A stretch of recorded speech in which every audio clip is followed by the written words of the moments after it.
FTS ने मुझे काफ़ी हेल्प किया। एफटीएस से टाइम मैनेजमेंट सीखने को मिला मुझे।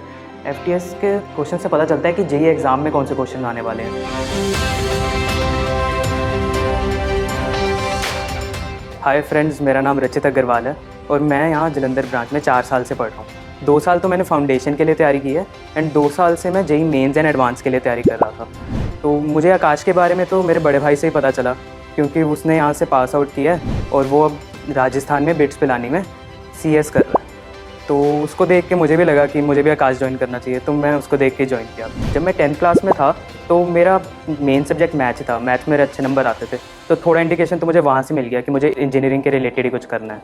और फिर मैं अपने बड़े भाई को देखा, उसको देख के मुझे काफ़ी इंस्पिरेशन आई कि हाँ, मैंने मतलब उसी की तरह पढ़ना है। मैंने बीच में कंप्यूटर्स के रिलेटेड भी किया, कोडिंग वगैरह की, तो उसको देख के फिर मैंने डिसाइड किया कि मैंने कंप्यूटर साइंस में आईआईटी बॉम्बे में एडमिशन लिया। जब मैं 10th से 11th में आया तब मुझे मेरी स्ट्रैटेजी नहीं थी ऐसे कोई। मुझे इतना पता था कि हार्ड वर्क करना पड़ेगा, बस इतना ही पता था।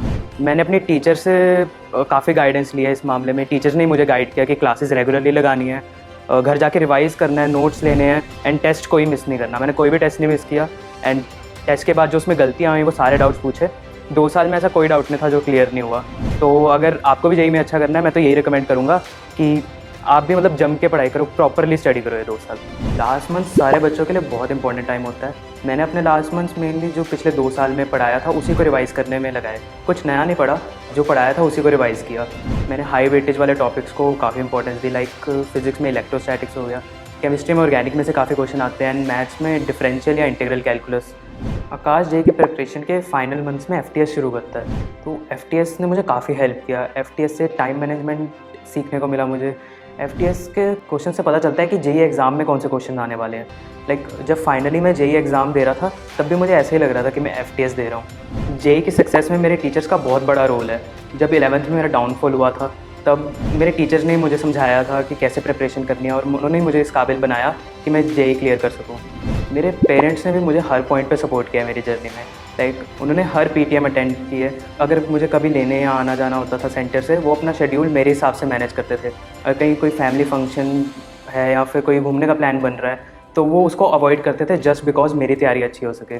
मेरे बड़े भाई ने वो मुझे काफ़ी गाइड किया। अगर मुझे कभी भी लो फील हो रहा होता था या फिर कोई डाउट था तो मैं उसे मैसेज कर देता था एंड वो फटाफट मुझे रिप्लाई करता था। जब मैंने अपनी जेईई की प्रिपरेशन शुरू की तब मैं अवेयर था कि सोशल मीडिया एक काफ़ी बड़ा ऑब्स्टिकल प्रूव हो सकता है।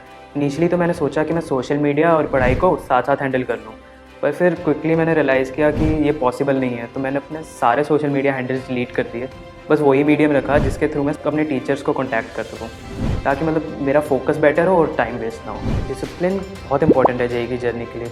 मैं जैसे सुबह उठता था जल्दी और दिन के लिए गोल सेट कर लेता था छोटे छोटे, कि मुझे दिन में फिजिक्स में इतना करना है, केमिस्ट्री में इतना करना है, मैथ्स में इतना करना है। वो चीज़ बहुत हेल्प करती है। एंड मैं रोज़ क्लासेस लगाता था एंड घर आता था, रिवाइज़ करता था एंड ट्राई करता था कि एटलीस्ट 6 to 7 आवर्स पढ़ ही लूँ। उसके बाद डिसिप्लिन के बिना आई डोंट थिंक मैं कुछ कर पाता। अगर कोई भी काम करना है तो discipline is of the utmost important. मैं फ्री टाइम में गाने सुनता था, मुझे गाने सुनने का बहुत शौक है। एंड अगर कभी किसी से बात करने का मन हुआ तो मैं अपने पेरेंट्स से बात कर लेता था, या फिर कभी कभी मैं अपने छोटे भाई के साथ क्रिकेट भी खेल लेता था।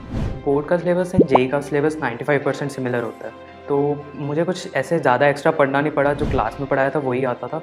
फ़र्क बस इतना है कि जेईई ऑब्जेक्टिव है एंड बोर्ड सब्जेक्टिव है। तो मैंने एक बार एनसीईआरटी पढ़ ली ताकि लैंग्वेज समझ में आ जाए। बाकी ये तो फिज़िक्स केमिस्ट्री मैथ्स के लिए हो गया। जो इंग्लिश एंड फिजिकल एजुकेशन है उसके लिए मैं थोड़ा थोड़ा टाइम निकाल लेता था। वो इतने टफ सब्जेक्ट्स नहीं हैं, तो आसानी से प्रिपरेशन हो गई। जो बुक्स मुझे आकाश ने प्रोवाइड की थी वो जेईई की प्रिपरेशन के लिए इनफ होती है। मुझे आकाश ने हर सब्जेक्ट की 12 मॉड्यूल्स दी जाती हैं, 6 11th के लिए, 6 12th के लिए। उसके अलावा सक्सेस मैग्नेट या अचीवर, ये सारी बुक्स दी जाती हैं, तो वो जेईई की प्रिपरेशन के लिए इनफ होती हैं। उसके अलावा केमिस्ट्री की एनसीईआरटी भी पढ़ी थी मैंने, क्योंकि उसमें से काफ़ी क्वेश्चन आ सकते हैं। मैंने अपनी जेईई के जर्नी के अंदर जो फ्रेंड्स बनाए थे वो मेरी तरह स्टूडियस ही थे काफ़ी। वो अपने गोल्स पे फोकस करते थे, तो अगर मुझे कोई डाउट होता मैं उन्हें भेज देता था, उन्हें कोई डाउट होता वो मुझे भेज देते थे। बाकी जो स्कूल के फ्रेंड्स थे वो मेरी इस जर्नी को सपोर्ट करते थे और मेरी मदद ही की है उन्होंने। पर मैं रिकमेंड करूँगा कि सेल्फ स्टडी करना अच्छा है। ग्रुप स्टडी में ज़्यादातर सिर्फ बात ही होते हैं। फ्रैंकली बताऊँ तो आपको भी वैसे ही दोस्त बनाने चाहिए जो आपकी जर्नी में आपकी हेल्प करें। शुरुआत में तो मैं काफ़ी फोकस था कि मुझे कम सोना है, पर ओवर टाइम मैंने रियलाइज़ किया कि कम सोने से नुकसान ही होता है, फ़ायदा तो नहीं होता। जब तक आपको क्वालिटी स्लीप नहीं मिलेगी आप क्वालिटी वर्क नहीं कर सकते। तो आपको एटलीस्ट 6 to 8 आवर्स तो सोना ही चाहिए ताकि आप अगले दिन के लिए फ्रेश उठो, रिचार्ज उठो।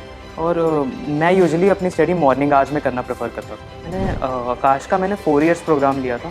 तो उस प्रोग्राम लेने से पहले मैं काफ़ी कम पढ़ता था। मैं मैक्स टू मैक्स 1 घंटा या फिर 2 घंटे दे पाता था, क्योंकि कॉन्सेप्ट्स मुझे इतने क्लियर नहीं रहते थे।